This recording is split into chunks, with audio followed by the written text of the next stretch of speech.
Gracias hermanas por el detalle, por la palabra, por la oración. Mientras mi hija estaba leyendo el poema, debo reconocer que me emocioné bastante, pero vino a mi mente y creo que puede ser el mayor regalo para cualquier papá que ama al Señor.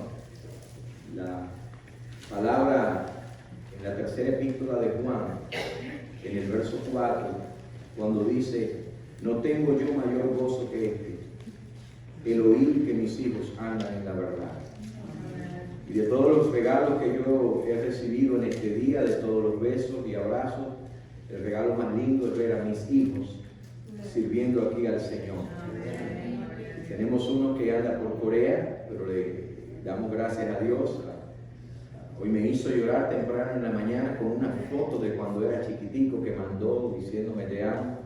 Pero nuestro trabajo como padres y nuestro mayor gozo y nuestro mayor enfoque en la vida tiene que ser el de tener este gozo. Obviamente está hablando de sus hijos espirituales en ese sentido, el apóstol Juan, pero hoy nos habla a nosotros también como papá. ¿Qué mayor gozo que ver a nuestros hijos sirviendo al Señor? Y gracias por darle a mi hija ese pueblo, porque es verdad que yo sé que ministró a todos, pero el que más especial habló a mi corazón.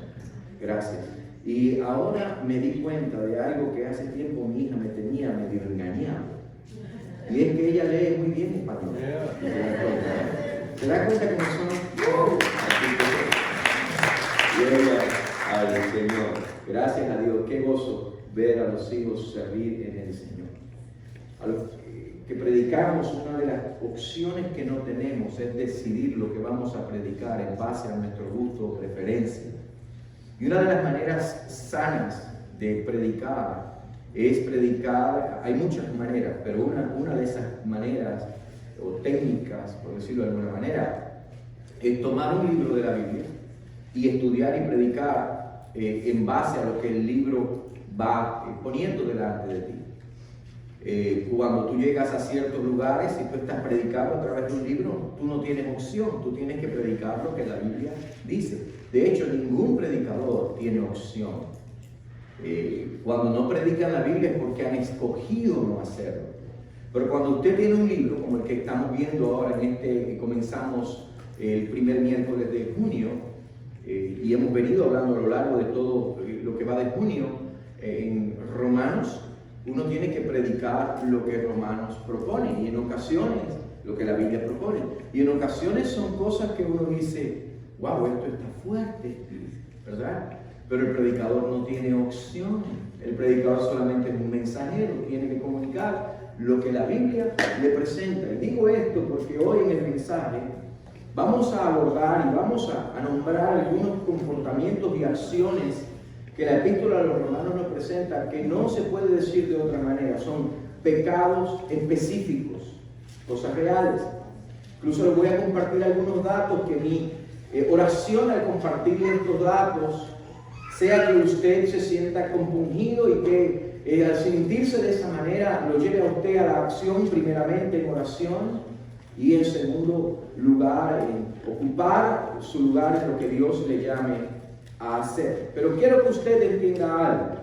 Cuando nosotros hablamos de ciertos pecados y errores, aquellos que hemos puesto nuestra fe y nuestra confianza en el Señor Jesucristo, no debemos avergonzarnos por lo que hicimos en el pasado, por las cosas que hicimos, sino que debemos venir delante de Dios con gratitud. Debemos agradecerle a Dios que nos ha perdonado nuestros pecados y nos ha hecho nuevas criaturas. Debemos agradecer que somos quien Él dice que somos y no que somos lo que en el pasado fuimos. ¿Entienden? Cuando hablamos y confrontamos y mencionamos pecados y actitudes, errores, estilos de vida X, si alguna de esas cosas yo me identifico con ella, no me tengo que sentir mal, porque eso le está hablando a otro, porque eso a mí ya Dios me lo perdonó. ¿Alguien dice amén? Así que quiero que tenga esto en mente. Recuerde que cuando hablemos de estas cosas, si usted ha confesado sus pecados, si usted es un hijo de Dios, usted ha sido lavado por la sangre de Cristo.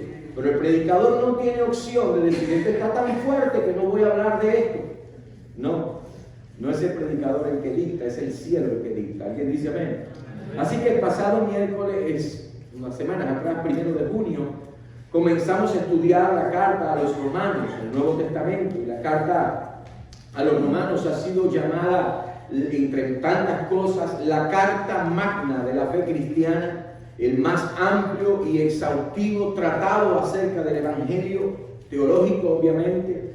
Otros le han llamado la constitución del cristianismo y algunos consideran que es el más importante de todos los libros del Nuevo Testamento. Y hemos explorado con detenimiento parte del capítulo 1, tanto el domingo pasado como en los miércoles de las semanas anteriores. Y este mensaje de hoy, estoy seguro, nos va a enriquecer, pero especialmente a los que están participando de los estudios bíblicos. Por eso le animo de los miércoles, porque los estudios bíblicos son más exhaustivos y nos va a permitir entender muchas cosas más, entender el contexto, entender términos, conceptos, ideas. Y entre las cosas que hemos venido estudiando y continuando con lo que hablamos el domingo pasado, el tema central de la epístola a los romanos es el evangelio. Son las buenas noticias, son las buenas nuevas. No sé si les entregaron el bosquejo del mensaje, no va a aparecer nada en pantalla. Se lo di completito, todo lo que tiene que hacer es añadir sus notas. Y si no lo tiene, alguien le puede traer uno al frente o puede ir al fondo y buscarlo. Así que hemos explorado con detenimiento todo el versículo, el capítulo 1. Hemos estudiado y llegado a este punto de que el evangelio es el tema central. La buena noticia de Dios, eso es evangelio, buenas nuevas, buenas noticias. Y hoy vamos a hablar un poco de la mala noticia, porque para que haya una buena noticia, tiene que haber primero una mala noticia, ¿verdad? La mala noticia, el doctor dice, es que usted tiene tal enfermedad. Pero dice, pero la buena noticia es que hay cura, hay tratamiento, ¿cierto? Y el mundo en que vivimos es un mundo perdido, y ahí creo que lo tiene en sus notas. Y no estamos hablando de Jurassic Park, el mundo perdido. Estamos hablando del mundo en el que vivimos, donde los dinosaurios son de otro tipo.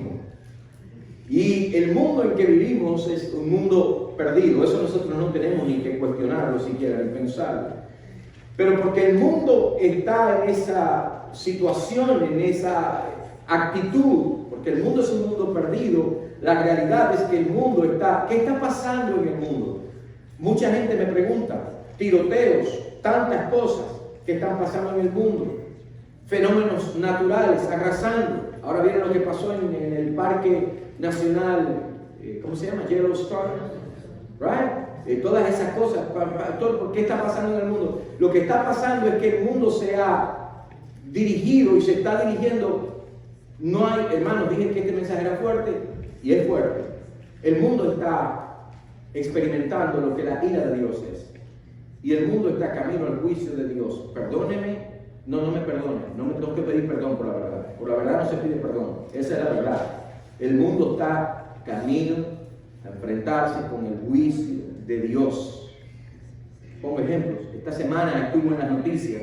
Y si quiere ver la hipocresía más grande en el mundo en que vivimos, solamente preste la atención a Hollywood, al mundo del entretenimiento, de la industria cinematográfica y el entretenimiento.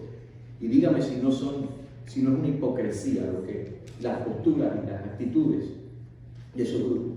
Esta semana estuvo en las noticias la hipocresía expuesta, porque abogan para que el gobierno controle las armas, ¿cierto?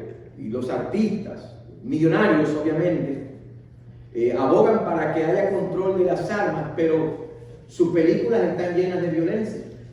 Sus películas están llenas de tiroteos y de matazón y de armas, y eso es lo que están promoviendo, de inmoralidades. Eso no tiene otro nombre en este mundo que hipocresía. Eso es estándar doble estándar. Eso es lo que es. Y la industria cinematográfica, después de un suceso tan triste y doloroso como el de un tirador ir y matar niños en una escuela, empiezan a exigir al gobierno que hagan algo en relación a las armas. Me llamó la atención que recientemente un periodista liberal, uno de los suyos, ese mismo los confrontó y les dijo estas palabras, voy a leer: cuando los liberales gritan hagan algo, después de un tiroteo masivo. Pregunta, ¿por qué no nos ocupamos también del hecho de que el niño estadounidense promedio ve 200.000 actos de violencia en las pantallas desde los 18 años? ¿Por qué no le prestan atención a eso? Eso es hipocresía. Y que según el FBI, una de las señales de peligro de un potencial tirador en las escuelas o contra las escuelas es la fascinación por el entretenimiento lleno de violencia que caracteriza precisamente a esa industria. Hipocresía. Mira el mundo. El crimen anda rampante. Los crímenes violentos han alcanzado cifras sin precedentes en esta nación, especialmente en los últimos 2 años. Ha habido un aumento del 30% en los homicidios, solamente hasta el 2020, estoy dándole este dato. En comparación con el 2019 aumentó un 30%, no tengo la estadística ahora.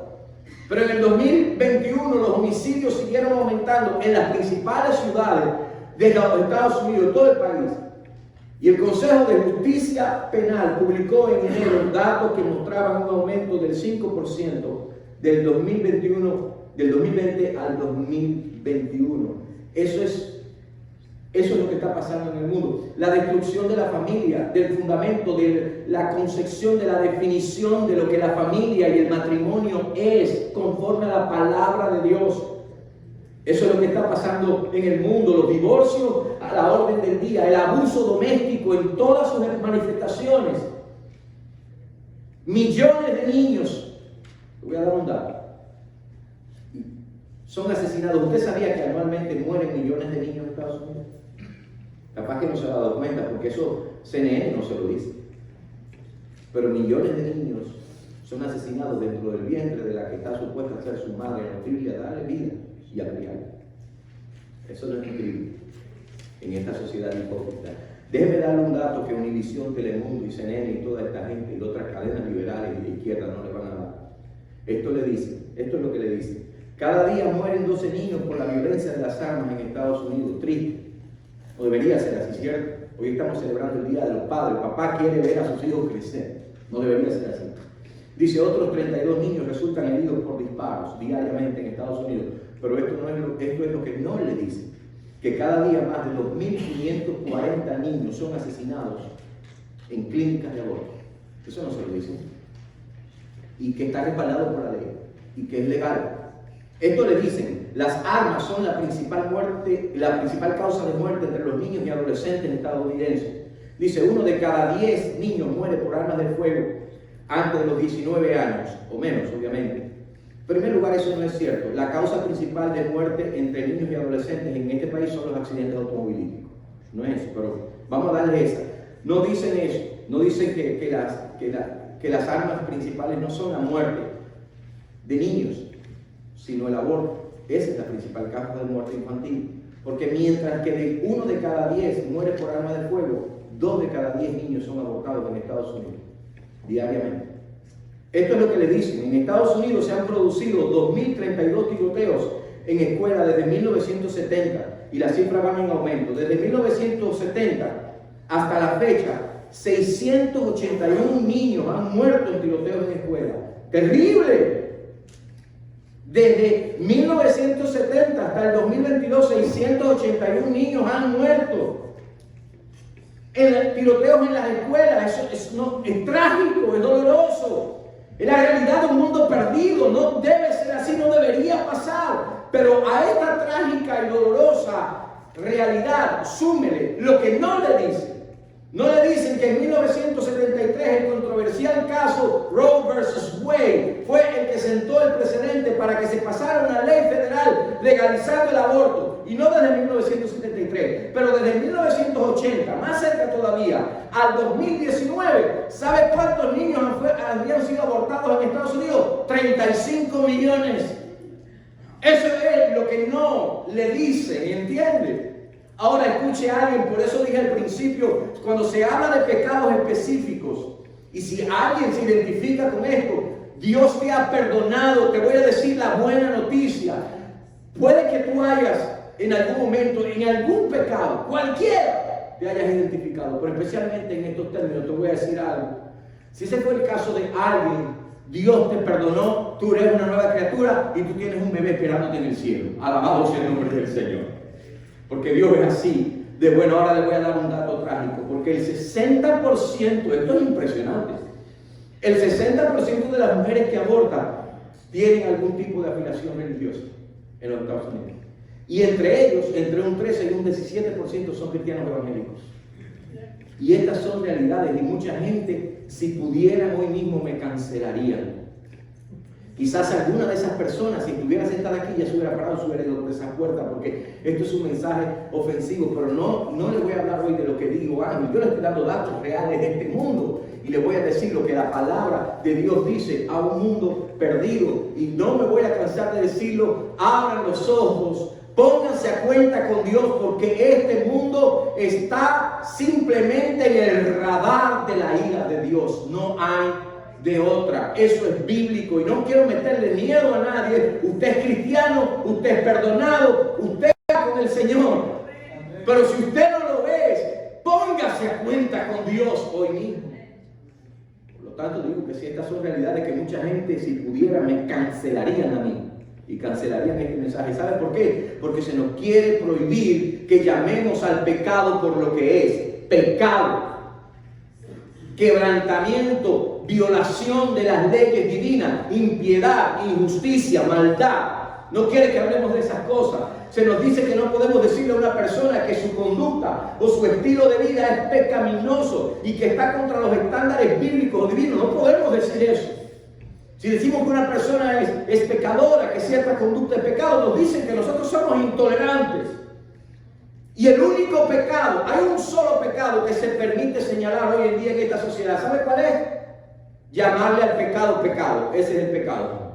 Ese es el único pecado que se tolera. La única intolerancia permitida es la intolerancia contra lo que llamamos al pecado por lo que es la intolerancia del cristianismo.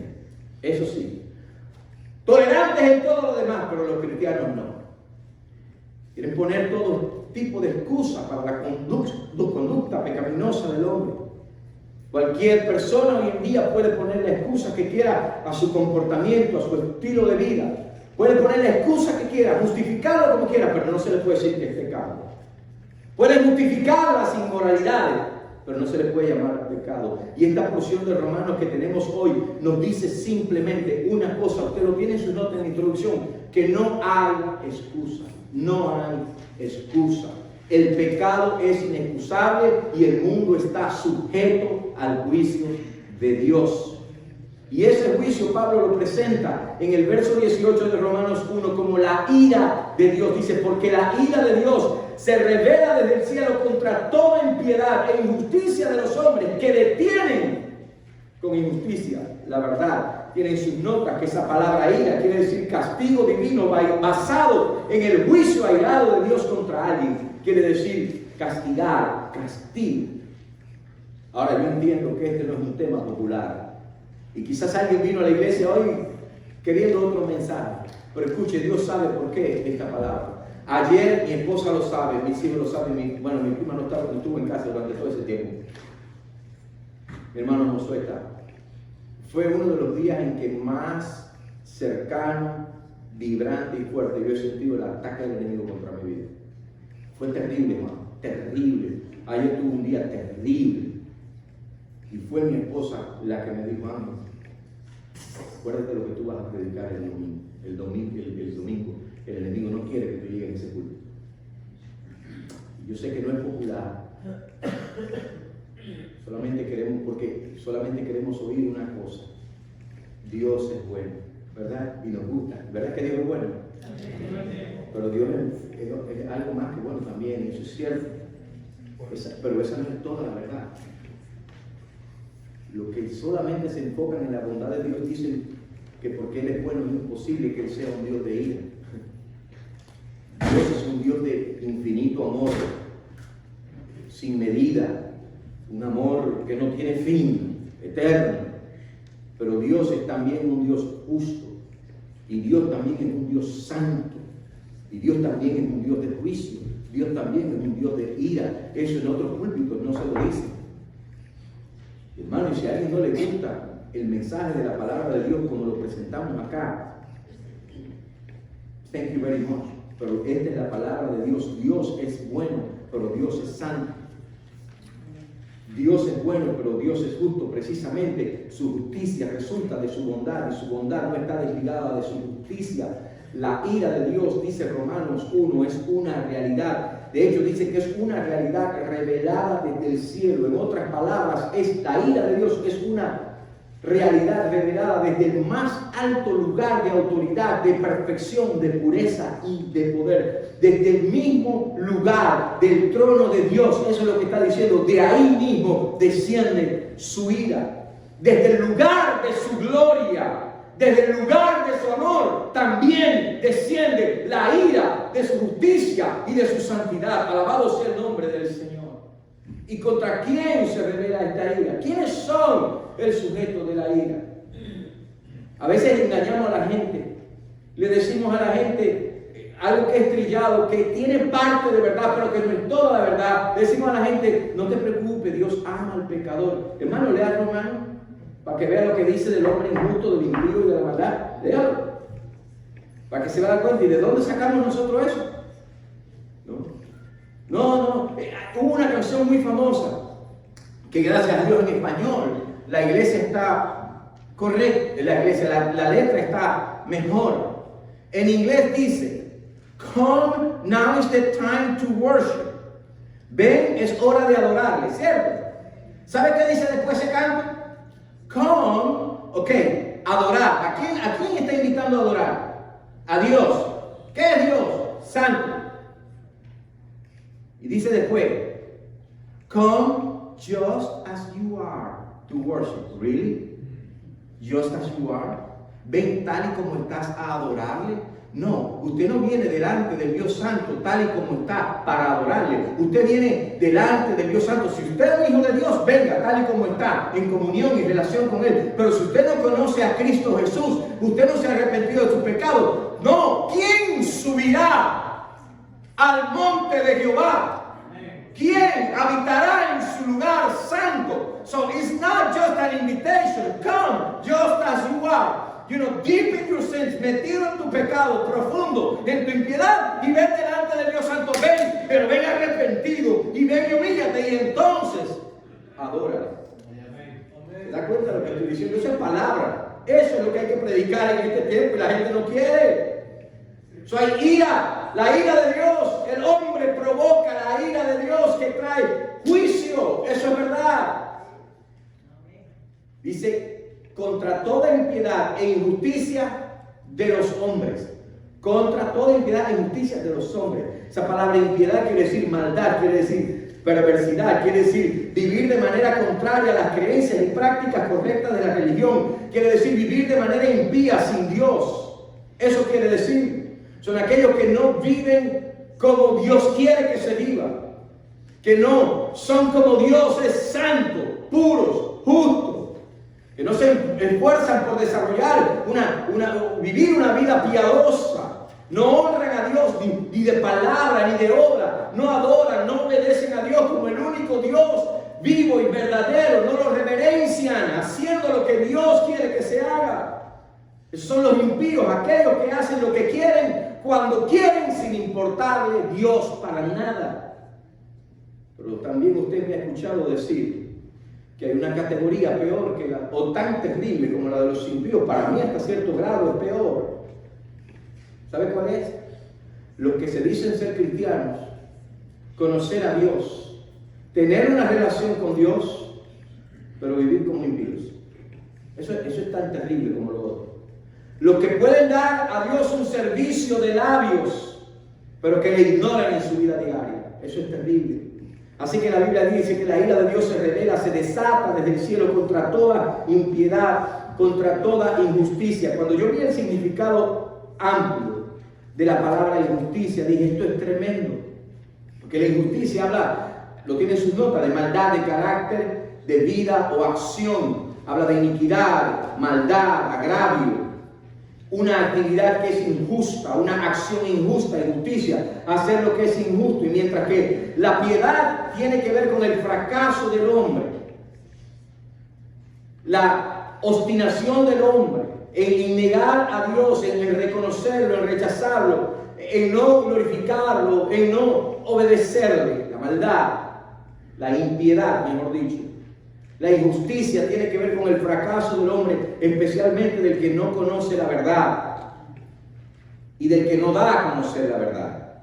En otras palabras, la impiedad tiene que ver con la decisión de no amar a Dios.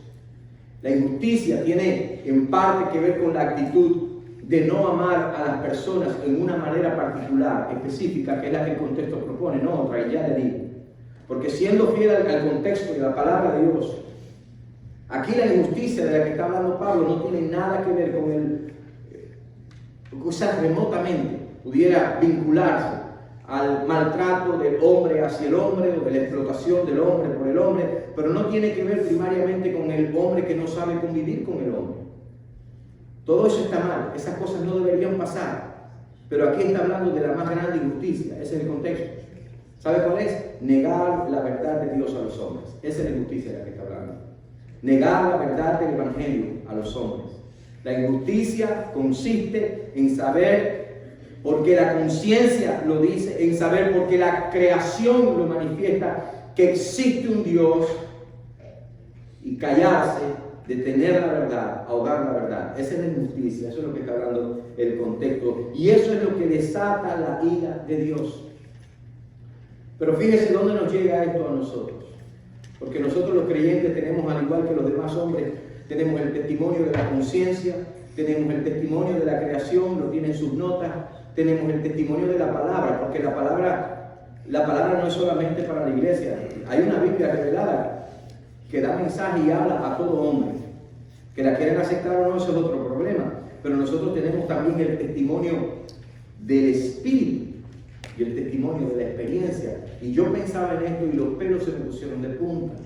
Porque si la ira de Dios se revela contra la injusticia de aquellos quienes con el testimonio de la conciencia, de la creación y de la palabra detienen la verdad, yo me pregunté, ¿dónde pone eso aquí en es? Además de la conciencia, la creación y la palabra, tenemos el testimonio del Espíritu y de la experiencia.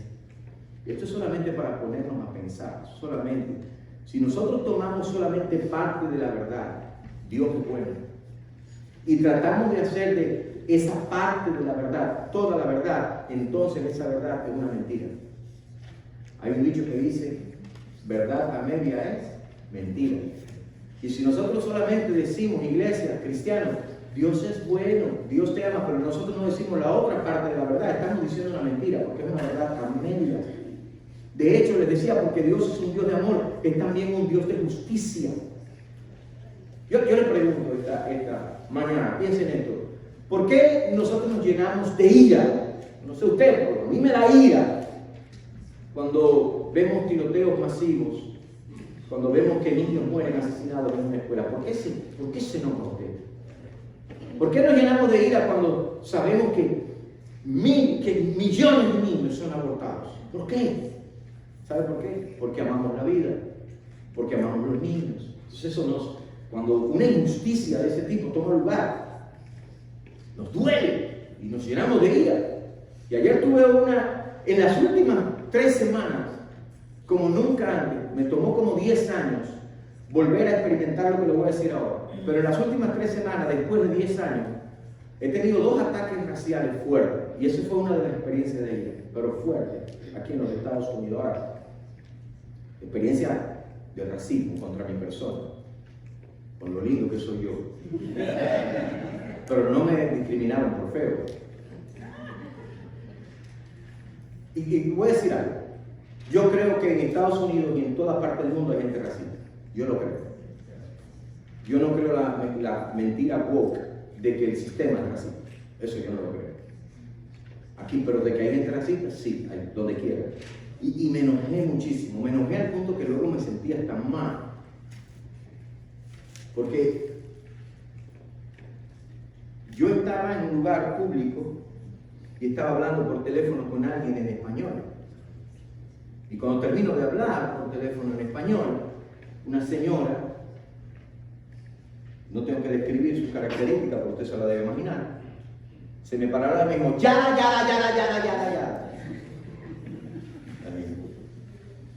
yo pensé que era de una iglesia pentecostal y me estaba dando un mensaje en lengua a la hermana, pero no, ese no era el caso. Porque no sentí nada en mi cuerpo.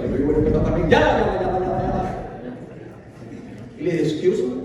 Y me dijo, es rudo hablar por teléfono alrededor de otras personas. Todo esto en inglés, ¿no? Y le digo, no, eso no es rudo. Rudo es ponerse a escuchar las conversaciones de otros. Pero lo que a usted le molesta, estoy seguro, no es que yo estaba hablando por teléfono. Lo que a usted le molesta es que usted no entendió ni papa de lo que estaba diciendo. Y me dijo, si tú quieres hablar ese idioma, vete al país de donde viniste. I lost it for a minute. Le pido perdón a Dios, le pido perdón a usted. No me... I didn't lose it con groserías ni nada por el estilo. Pero mañana va a estar la noticia.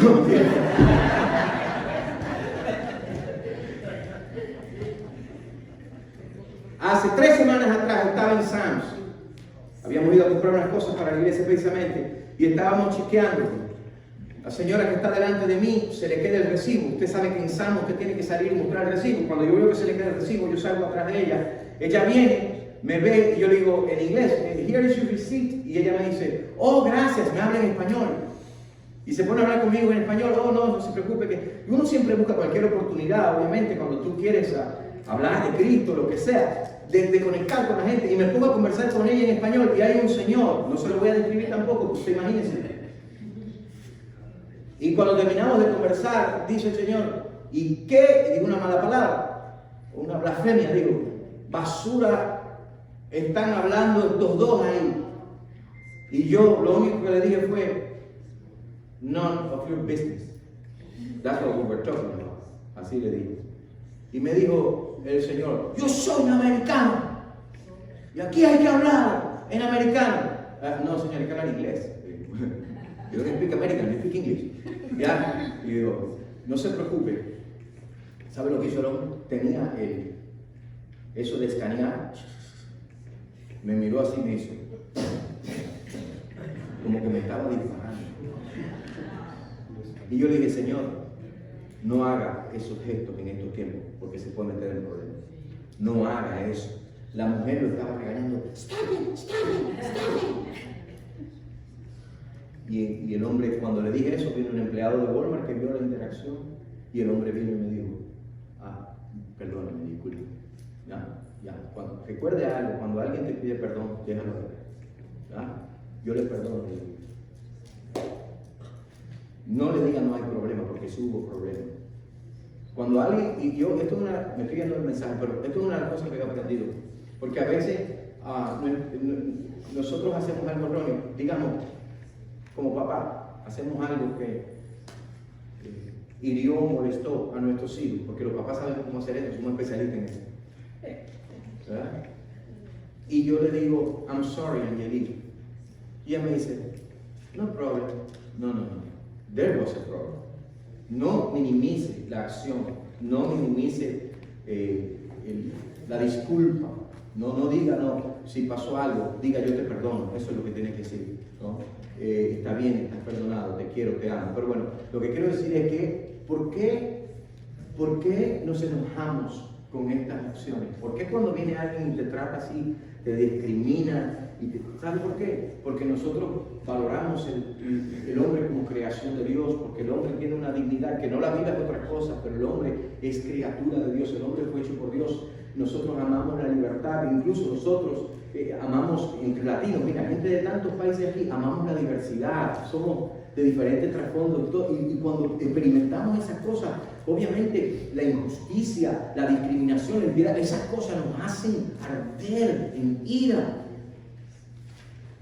Pero hay un pecado en particular, que es el que el contexto está hablando. Sí, todas estas cosas nos hacen arder de ira. Imagínense entonces el Dios santo. ¿Por qué piensa? Porque le importa. ¿Por qué hay juicio? Porque le importa. Y fíjense cuál es en particular el pecado de negar la verdad. Ese es el que es. La verdadera injusticia. La frase de tener la verdad significa impedir que alguien haga algo, restringiendo u obstaculizando.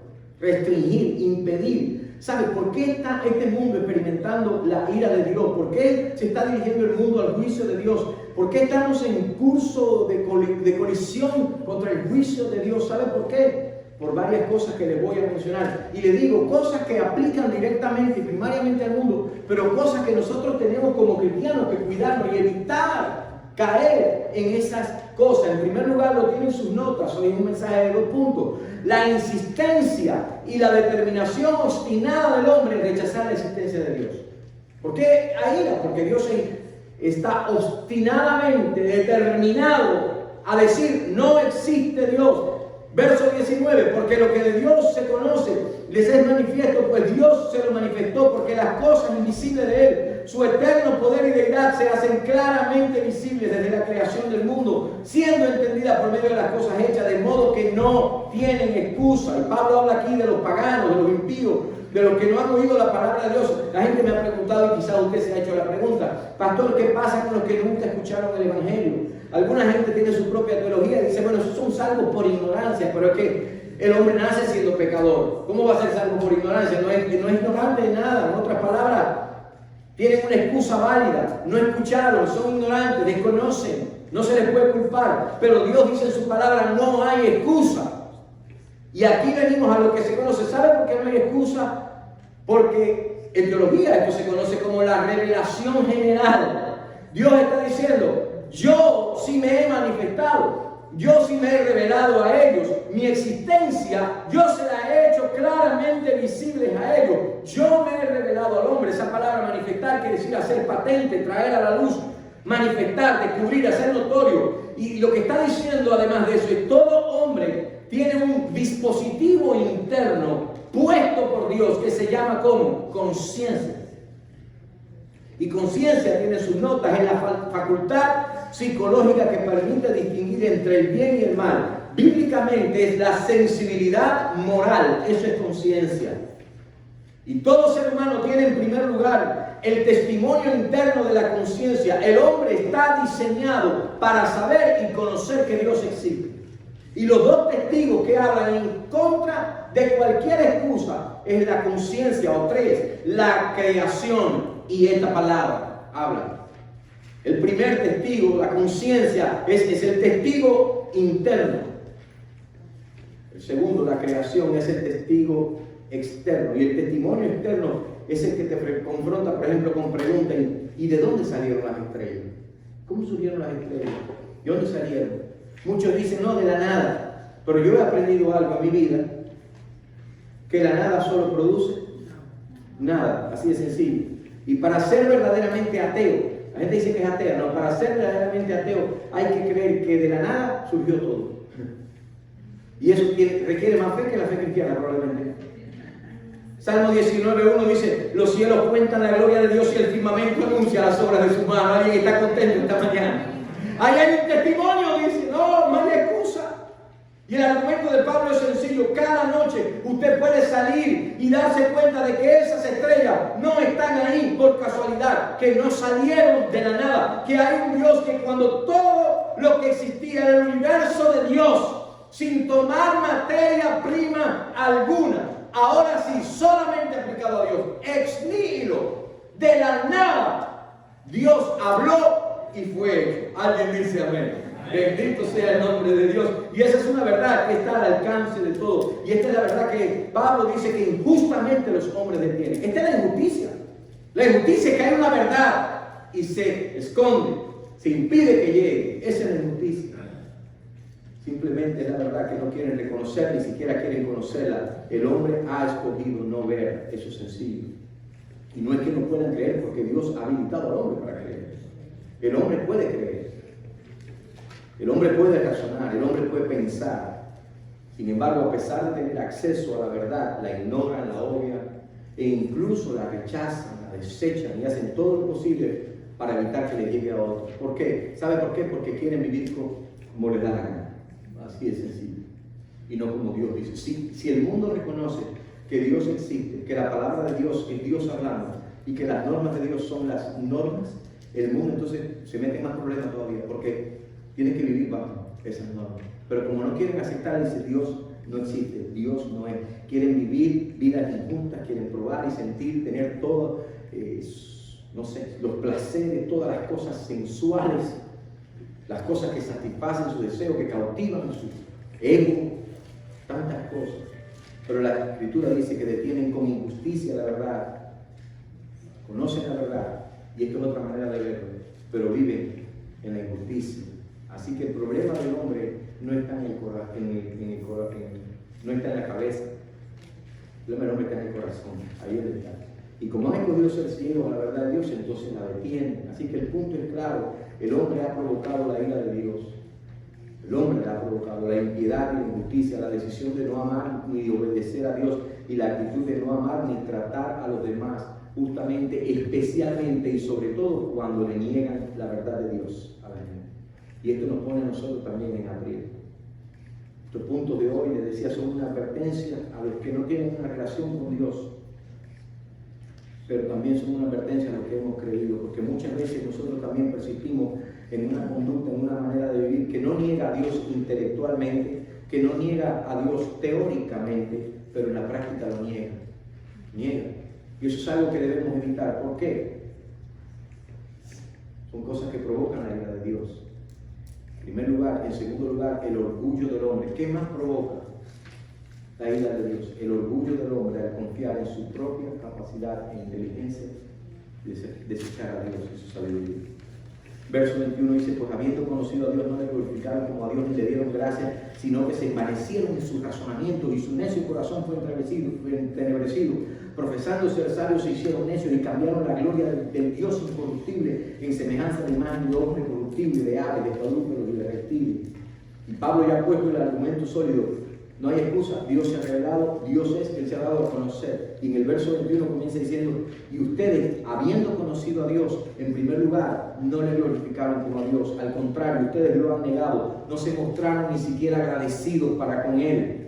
Y ojo con esto, porque el reconocer que Dios es y existe, nos debe llevar a dos cosas a nosotros. Primeramente, nos debe llevar a glorificarle como Dios y debe llevarnos también a ser agradecidos con Él. Esto nos habla contundentemente a nosotros también, los cristianos.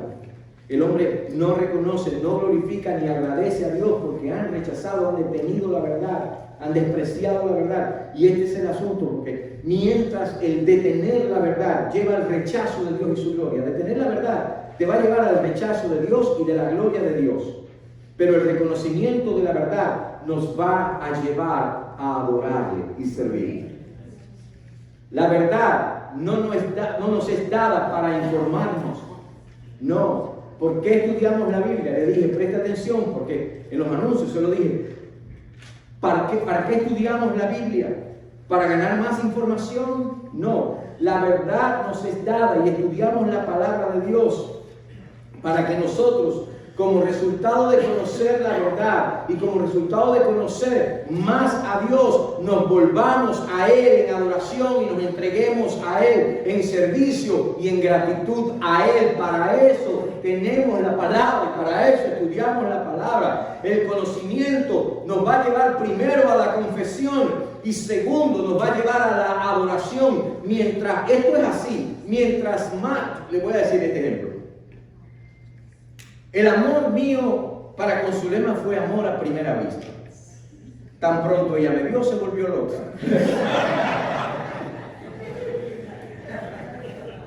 Y eso se lo dijo un día a mi suegra, en paz descanse. Y mi suegra dijo, sí, se volvió loca porque había que estar loca para casarse contigo. Mi trabajo tenías. Matrimonio es una maravilla, matrimonio es una bendición. El matrimonio es lo único, yo lo he comprobado, literalmente lo único que te puede hacer rico de la noche a la mañana. Yo no tenía trabajo ni un kilo, me casé y al otro día tenía hasta cuenta de banco.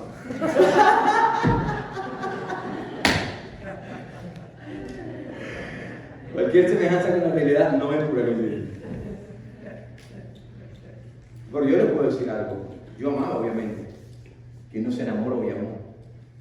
Pero después de más de 20 años de conocer a Zulema, la amo más todavía.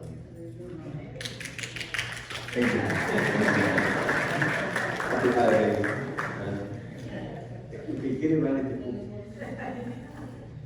Fuimos hechos para amar a Dios. Y mientras más le conocemos, más le amamos. Alabado sea el nombre del Señor. Mientras más le amamos, más le adoramos. Mientras más le adoramos, más le agradecemos. Mientras más le agradecemos, más le servimos. Alabado sea el nombre del Señor. Pero el hombre impío cambia la verdad de Dios por su propia verdad, y el hombre entonces rechaza a Dios por lo que yo llamo el síndrome de Lucifer. ¿Sabe cuál es? Se cree más grande que Dios, se cree más sabio que Dios, y más iluminado que Dios, se cree superior a Dios, más capaz que Dios. Y mientras más se envanece, dice este argumento, en su razonamiento, más oscuro se le pone el corazón, y como resultado se aleja más de Dios, y envaneciéndose en su razonamiento, con el corazón en tinieblas, mientras más inteligente se cree o se hace, o más avanzado científicamente, tecnológicamente, filosóficamente, en realidad, dice la Biblia, más ignorante se vuelve. Eso es lo que dice la Biblia. Profesando, el número 2, apaga el número 2, mute number 2. Profesando ser sabios, se hicieron necios. Y esa es una de las mayores tragedias de toda la historia de la humanidad. Y se repite cada vez que un hombre se aleja de Dios.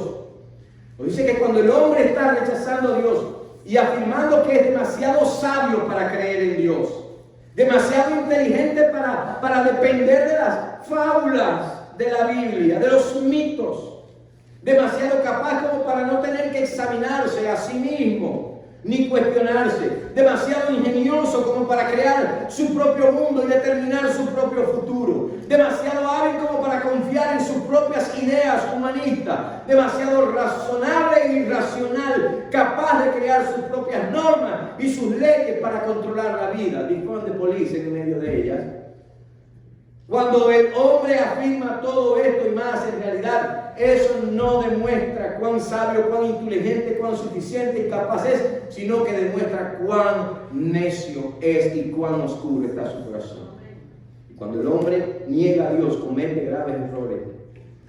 Los hombres se declaran sabios, pero haciéndolo se afirman como necios. ¿Sabe por qué? Por una sola razón. Porque Dios existe. Y se ha revelado claramente tanto en la conciencia del hombre como a través de la creación, como en su palabra. Por lo tanto, cuando los corazones y la mente de los hombres se vacían de Dios, entonces este es el problema. Los hombres tienen que llenar su mente y su corazón y sus pensamientos de algo más. Tienen que tener algún Dios, tienen que tener alguna otra luz, tienen que tener algo que los guíe en la vida, tienen que tener algo que les dé propósito, que les dé significado, que les dé dirección a su vida. En otras palabras, ¿saben lo que hacen? Entonces tienen que reemplazar a Dios con las cosas que ellos inventan. Tienen que tener algo, alguna norma, alguna ley, no sé. Así que cuando los hombres destronan y borran a Dios de su vida, imaginariamente, porque no lo pueden hacer, entonces crean su propio concepto de Dios y sus propios dioses en sus mentes, y los hombres razonan y especulan sobre la fuente y el origen de la vida, y entonces entregan sus vidas, ¿sabe a qué? Al producto de su imaginación, a esto, a aquello que idealizaron. Y les digo, ya concluyo casi, lamentablemente esto le pasa incluso a creyentes que piensan que adoran al Dios de la Biblia, pero que en realidad están adorando una versión de Dios que ellos mismos se han imaginado, que no es el Dios de la Biblia, que no tiene nada que ver con la Biblia. Esto es lo que pasa a los que rechazan el hecho de que Dios es solamente, que Dios no es solamente bueno, de que Dios es santo, de que Dios es justo. El que adora a un Dios que solamente es bueno, ese no es el Dios de la Biblia, hermano. No. Ayer, hace unos días, me preguntaba a mi esposa, tengo una compañera de trabajo que es mormona, y ella dice que ella ha confesado a Cristo como su Salvador y que Jesucristo es su Salvador. ¿Es salva? Digo, depende del Cristo, porque si el Cristo que ella está confesando es el Cristo que los mormones presentan, ese no se salva ni él mismo, porque no es el Cristo de la Biblia, ¿entiendes? Y la gente piensa que solamente porque, ¿sabe lo que dijo el Señor en Mateo 7:23 en la parte final? Ustedes, oh Señor, en aquel yo te dije, apartado de mí, hacedores de maldad, yo nunca lo conocí. Muchos vendrán ante mí, digo, en aquel día diciendo, Señor, en tu nombre echamos demonios, en tu nombre fui a la iglesia, en tu nombre di diezmo, en tu nombre hice millones, Señor. Who is this guy? Eso es lo que va a decir. I never knew you. Nunca te conocí. Así que no solo se afirman como necios, sino que además cambian al Dios incorruptible y dador de la vida. ¿Sabes por qué? Por ídolos. Eso es el hombre. Yo voy a decir ídolos, enseguida empezamos en una etapa y no vamos a ir por ese lado, ¿no? Porque no vamos a enamorar más de lo que nos hemos enamorado de él. Pero el hombre es, Martín Lutero dijo, el reformador, Martín Lutero dijo, la mente del hombre es una fábrica de ídolos. Cambian al Dios incorruptible, cambian al creador por la criatura, cambian al Dios incorruptible por el hombre corruptible, es decir, por la imagen, por el ley, por el pensamiento que ellos tienen del hombre, de su concepto de Dios. Y muchos que están en iglesia están adorando a cualquier Dios menos al Dios de la Biblia. No lo adoran. Y los hombres cambian al Dios por el humanismo y se hacen a ellos, a la humanidad, como el centro de todas las cosas, como el Dios de la vida, como los artífices de su propio destino, como los determinantes de su propia moral, como los dueños del mundo. Y ahora hay una mujer que hasta alienígena, dueña de los extraterrestres, ¿sabes? ¿No? Los legisladores de su propia ley. Los hombres cambian a Dios incorruptible por imágenes de criaturas corruptibles, simplemente ídolos. Y esto da lugar a qué cosa? La ira de Dios. Lean después el resto del capítulo, verso 24 en adelante, porque ahí se va a dar cuenta cuál es la consecuencia, cuál es el resultado, qué pasa. Es sencillo. Dice que incluso que Dios los entrega a una mente reprobada. ¿Cómo es posible que Dios haga eso? Es sencillo. Dios quiere que todos los hombres sean salvos. ¿Cuántos dicen amén? Amén. Dios ha provisto el camino, la vía, la solución, la vía de escape. Dios lo proveyó en Cristo Jesús. Pero si el hombre escoge ir en dirección contraria, Dios los deja a la merced de su decisión. Eso es lo que está diciendo. Y eso es lo que tú quieres hacer. I'm a gentleman. Just go ahead. ¿No? Si una persona va enferma al doctor y el doctor le da la medicina, pero la persona decide no usarla y se complica más y muere, ¿era culpa del doctor? No. ¿No? Y ese es el resultado, el desenlace. El pecado tiene cura.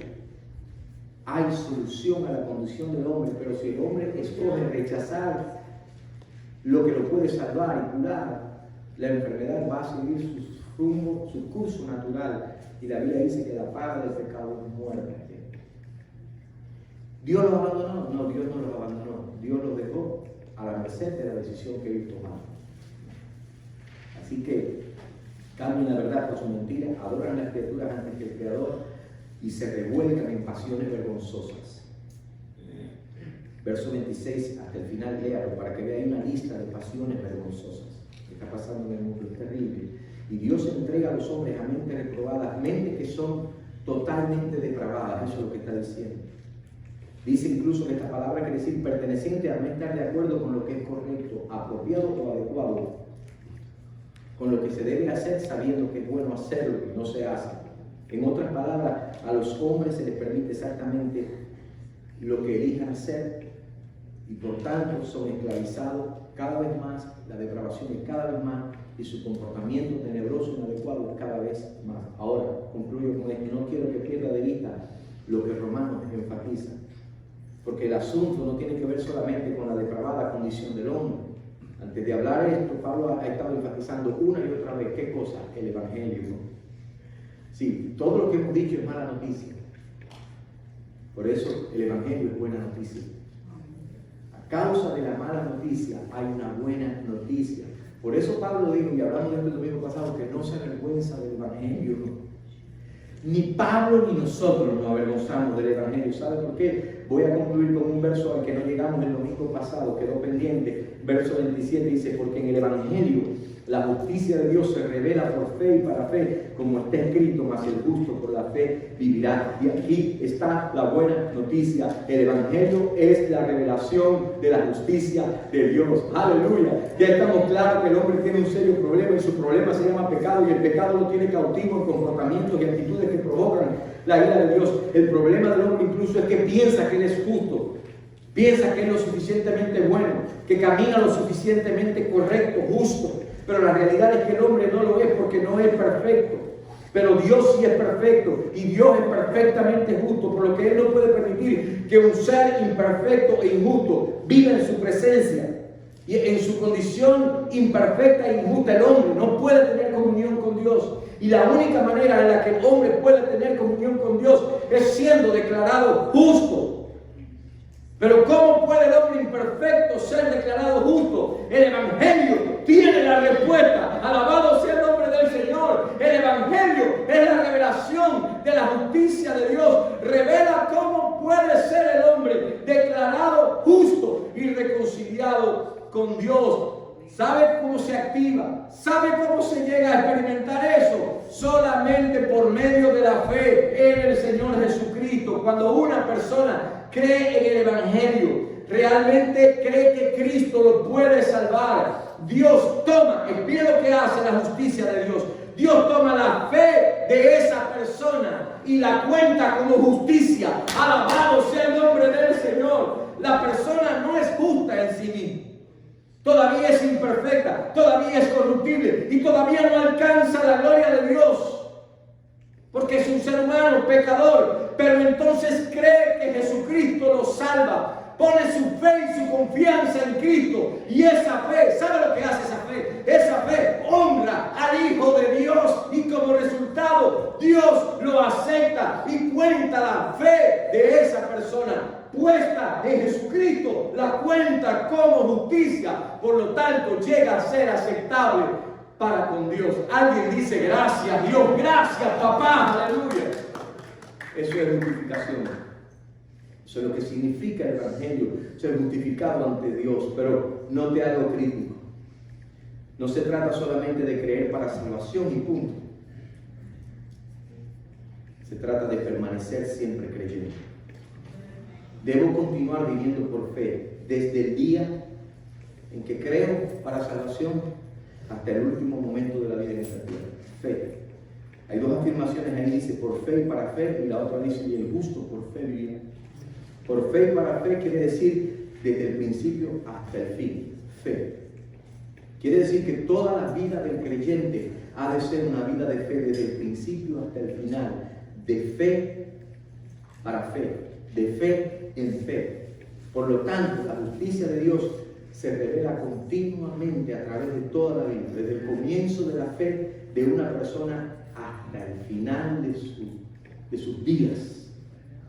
Fuimos salvos por gracia, por medio de la fe, continuamos viviendo de la misma manera, por gracia, por medio de la fe. Así vivimos. Por eso, lo tiene ahí en sus notas, nos toca a nosotros decidir cómo voy a seguir viviendo. ¿Cómo vamos a vivir? ¿Comenzaré a vivir por fe? Quizás alguien necesita empezar a vivir por fe. Quizás alguien necesita continuar viviendo por fe. ¿En qué estoy basando la razón de mi esperanza? ¿En quién estoy esperando en la vida? Usted me ha escuchado decir varias veces que hay, y lo dije más temprano, que hay un estatus peor que el del impío. El impío dice no existe Dios. Pero hay creyentes que saben que Dios existe, pero que viven como si Dios no existiera. Viven negando a Dios porque no viven en fe. Viven negando a Dios porque no viven para la gloria de Dios. Así que nos toca a nosotros decidir cómo voy a vivir cada día mi vida. ¿Cómo voy a vivir cuando el doctor me da una noticia que no es agradable? ¿Se me acabó la fe? ¿Me voy a tirar a morir y a desesperarme como quien no tiene Dios? ¿Me voy a desesperar porque los precios de la gasolina están que desesperan? ¿Porque no va a haber comida? Conozco un matrimonio. Ella tiene 80 años, él tiene 87 años. No tienen hijos, no tienen nietos y estaban deprimidos porque no había fórmula para beber. Yo sé que estaba sintiendo por lo demás quizás, ¿no? Pero tenía unos chicharrones ahí en la casa que era una maravilla. Hermanos, puede que escaseen muchas cosas en la vida, pero para el que tiene fe en el Dios soberano del universo, es rico, abundantemente y sobreabundantemente. Yo les voy a terminar contando esta historia que es relevante, la he contado anteriormente, con este rápido. Yo era un joven pastor. Yo era un joven pastor, estaba en el ministerio, y mi hermano de apellido Chapas estaba muy enfermo en el hospital. Estaba en cuidados intensivos. Y yo, como buen pastor, fui a ministrarlo, jovencito. Y yo recuerdo que yo fui a ministrarlo a él en un momento en el que mi esposa y yo nada más teníamos a Mateo cuando aquello, yo creo. Estábamos pasando un tiempo, pero súper desafiante en nuestras vidas, durísimo, de escasez, de pruebas, era tremendo lo que estábamos viviendo. Y la verdad, yo estaba hasta deprimido. Pero cuando yo entro a ministrar a Chapas, que está en su cama, estaba consciente, y pongo a ministrarle la palabra y orar, yo le abro la Biblia para ministrarle en el Salmo 23. Y yo empiezo como buen pastor a ministrarle la palabra. Hermano Chapa, confíe. La Biblia dice, Jehová es mi pastor, nada me faltará. Y el Espíritu Santo me cogió por los pelos. Chapa lo cree, pero lo crees tú, al joven pastor, conmigo. Porque es muy fácil muchas veces dar una palabra, decirle levántate en el nombre de Jesús, pero cuando me viene a mí, entonces ¿dónde está la fe? Por eso la pregunta para reflexionar tiene que ver con eso. ¿Cómo voy a responder a lo que Dios me ha dicho hoy, lo que me dice siempre? ¿Cómo voy a responder a esta palabra? Hay una mala noticia, pero hay una buena noticia. ¿Cómo voy a responder en primer lugar a la buena noticia? Pero en esa buena noticia hay una cláusula que dice, porque déjeme decirle, esto es claro, dice, el justo por la fe vivirá. ¿Quién va a vivir por la fe? El justo. ¿Quién es el justo? El que ya fue perdonado sus pecados. Quiere decir que la fe para vivir, aquí no está hablando de la fe salvífica, no, está hablando de la fe para cada día. Por eso es de fe y para fe, mas el justo por la fe vivirá. Comienzas en fe, pero vives toda tu vida en fe. ¿Quieres ponerte de pie? Mire, pegó y todo. En fe, ¿quieres ponerte de pie? Para que no se le olvide. Jesús es el Señor. Jesús es el Señor. ¿Cómo voy a vivir mi vida? Yo soy el pastor ungido para decirle a Chapa que con Dios no le va a faltar nada, pero yo estoy deprimido por lo que está pasando en mi vida. Eso, la palabra de Dios primero tiene que ministrarme a mí y primero tengo que abrazarla a yo. That's what I need to do. Para yo ser un comunicador efectivo. Viva por fe cada día de su vida. Usted comenzó la vida cristiana en fe, usted continúa su vida cristiana en fe. ¿Alguien dice amén? Vamos a inclinar nuestros rostros y orar. Padre, gracias por esta palabra esta mañana. Nuevamente, gracias por el regalo que son los padres. Gracias por el regalo que eres tú para nosotros como Padre. Gracias, Señor, porque tenemos el privilegio de poder llamarte Padre y poder hacerlo con fe, sabiendo que nuestro Padre es el Dios que ha provisto la solución a la mala noticia, al problema del hombre, y que esa buena noticia un día nosotros la creímos y ahora nosotros te pertenecemos a ti. Y Señor, perdónanos por las veces en que nosotros nos hemos encontrado en alguna actitud reteniendo la verdad, cuando, Señor, lo hacemos incluso injustamente, callándonos la verdad en vez de compartir la verdad. Ayúdanos Señor, a no vivir de esa manera, agradarte a ti en todo y hacer canales de la palabra, hacer instrumentos para llevar la palabra y no muros a la palabra. Y Señor, ayúdanos a vivir por fe cada día de nuestras vidas. Señor, queremos vivir para ti. Tú eres real, tú eres existe, tú nos has perdonado, tú nos salvaste, tú eres el Dios de la vida, tú eres el creador del universo. Tú eres el que has prometido grandes y maravillosas promesas, has dado para nosotros, Dios.